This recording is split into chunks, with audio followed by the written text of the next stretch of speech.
Twitter देखना भी महदूद कर दिया। एलन मस्क ने ट्विटर पर लिखा, तस्दीक शुदा अकाउंट्स रोज़ाना 6000 पोस्ट पढ़ सकेंगे। गैर तस्दीक शुदा अकाउंट्स एक दिन में 600 ट्वीट देख सकेंगे। गैर शुदा अकाउंट से सिर्फ 300 पोस्ट ही देखा कि ये पाबंदी आर्जी तौर पर लगाई गई है।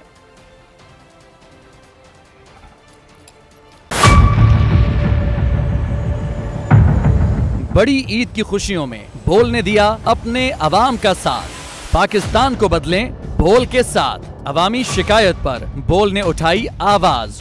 उधर पेशावर में आलाइशों को ठिकाने लगाने के लिए WSSP का खुसूसी ऑपरेशन शुरू हो गया है, जिसमें 3259 एहलकारों समेत 683 गाड़ियां हिस्सा ले रही हैं। बोल की खबर पर इदारों ने भी कसली कमर, लिया एक्शन। लाहौर में मुख्तलिफ मकामात पर आलाइशें जो है वो हमें सड़कों पर दिखाई दे रही थी, लेकिन उसके बाद जो LWMC है उनका अमला जो है वो उसके बाद फील्ड में निकला और उसके बाद आलाइशों को हटाने का सिलसिला जो है वो शुरू कर दिया गया।